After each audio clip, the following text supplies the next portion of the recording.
What is up, champions of Azeroth? This is the Chig coming at you with another World of Warcraft Season of Discovery video. Today we're going to be talking about the Paladin and what I think is going to be fun and what my plans are.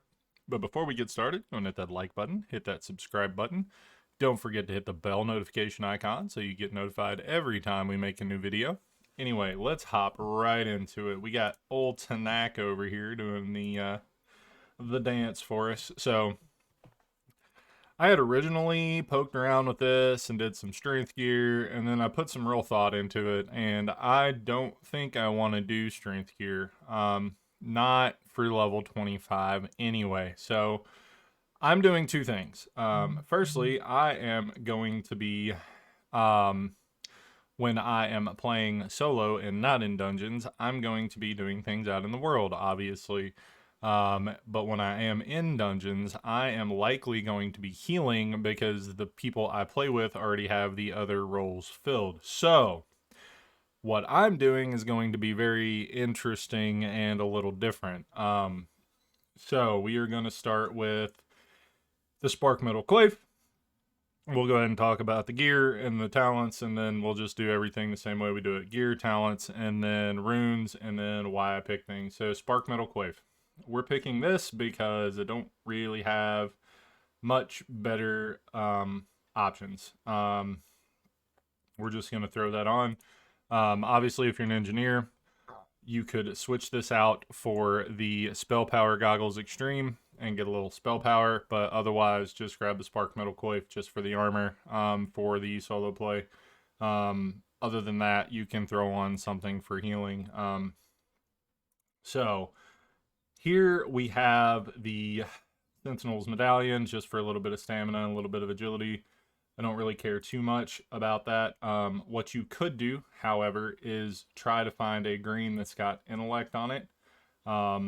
Realistically, if you could get one of these of the eagle necklaces, that's going to be the best for what we're doing here. Otherwise, just get something that's got stats on it that are going to help you.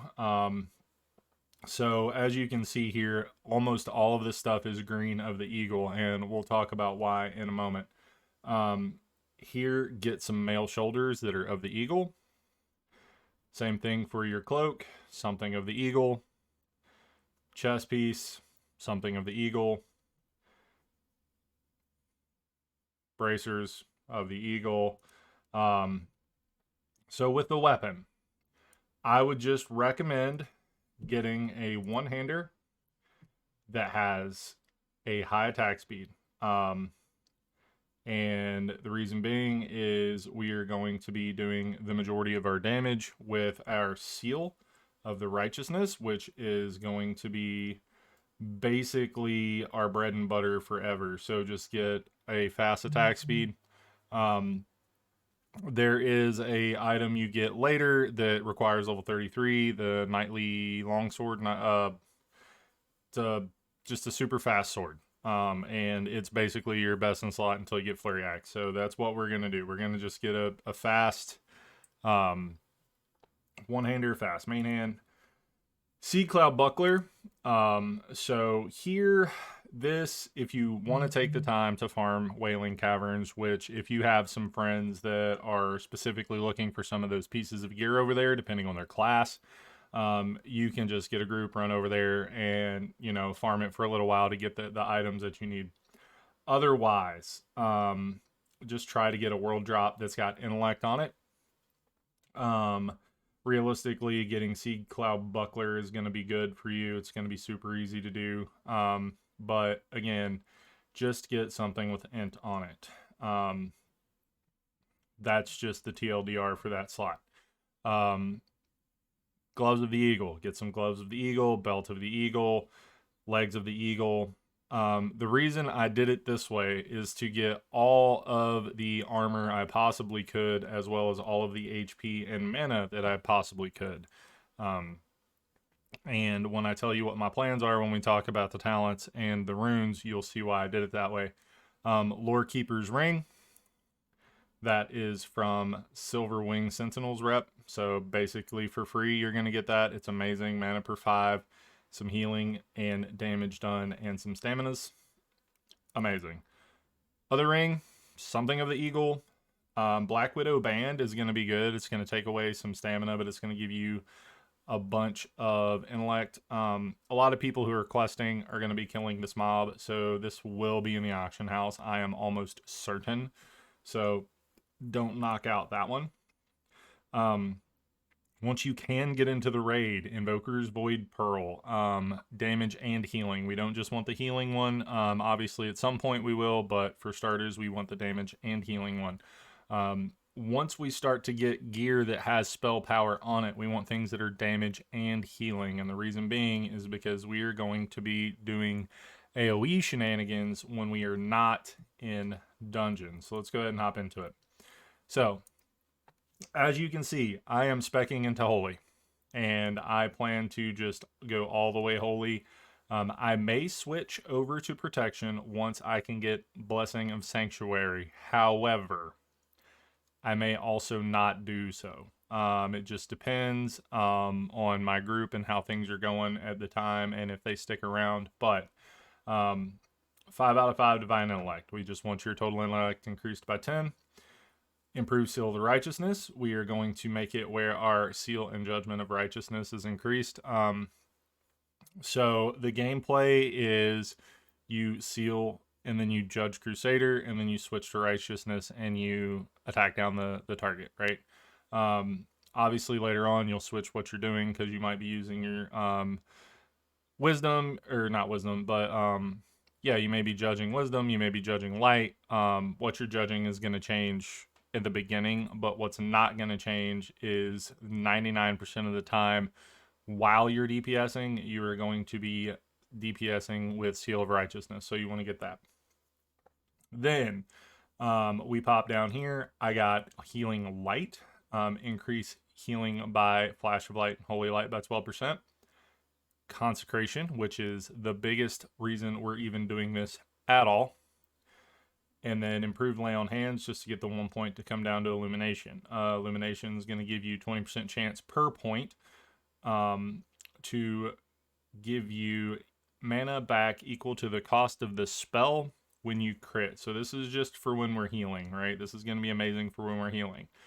If you're doing this and you are not going to be healing and you're doing this to level solo, what you would do is take these points out and move them over here. I would recommend either Improved Devotion Aura or Benediction. At some point, you wouldn't be using Improved Devotion Aura because you are not going to have Devotion Aura on once you get Retribution Aura, because we're going to be using that to DPS.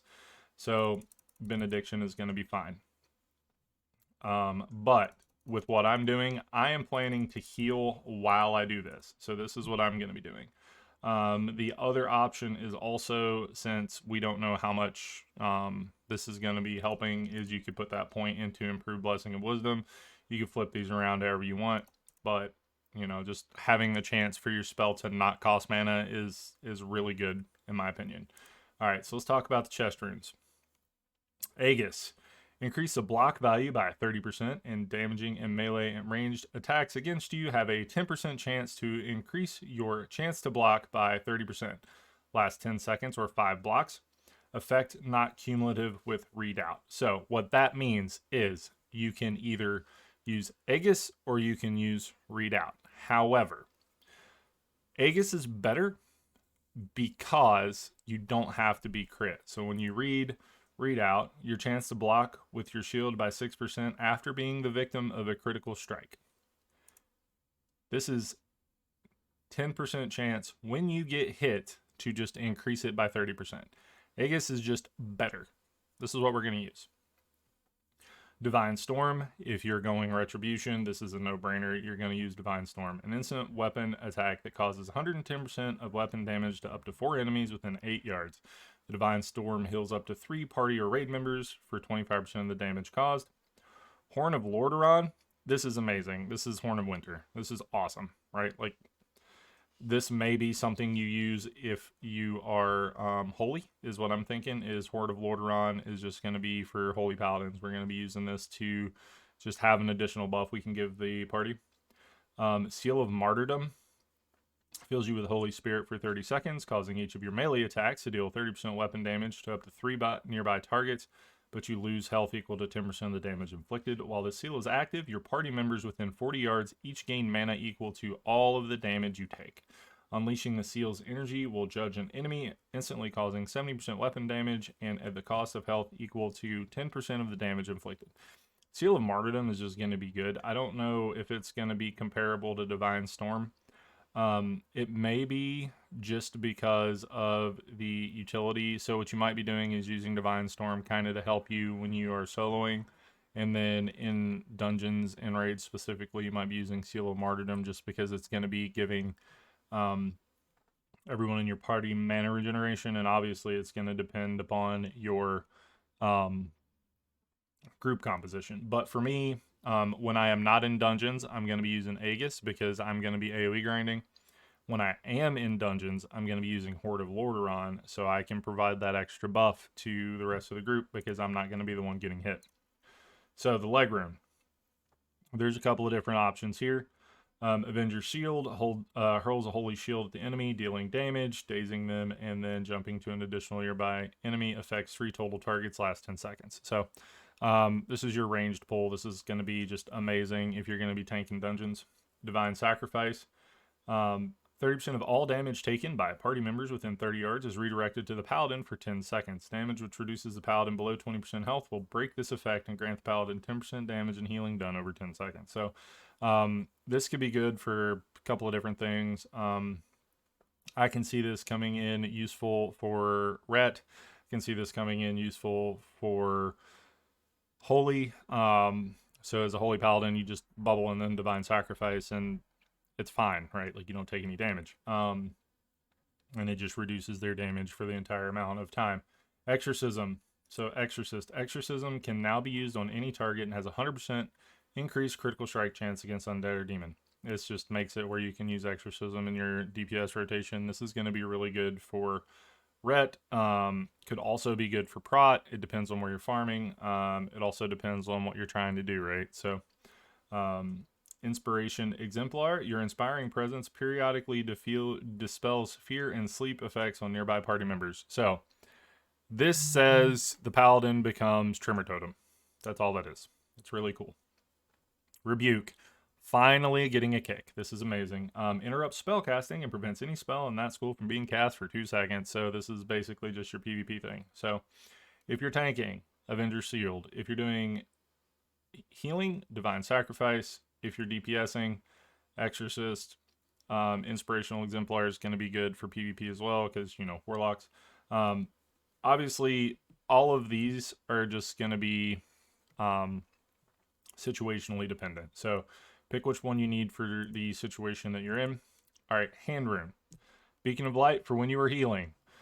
Target becomes a beacon of light to all members of your party or raid within 60-yard radius. Any heals you cast on a party or raid member will also heal the beacon of light for 100% of the amount healed.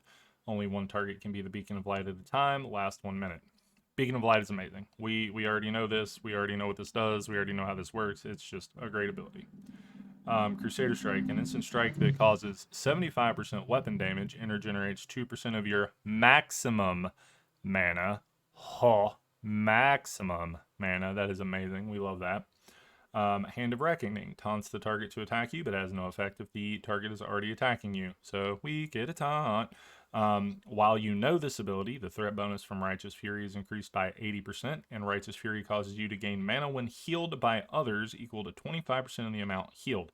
Additionally, while Righteous Fury is active, damage which takes you below 35% health is reduced by 20%, will remain active until canceled. So, Hand of Reckoning basically just says, hey, you now have a taunt, and you get all of those awesome passives from Wrath of the Lich King that made you a way better healer, or way better tank. You get increased mana, you get mana back when you get healed, you get damage reduced when you were low, you get more threat, you get this, that, and the other. So like it just makes you a better tank.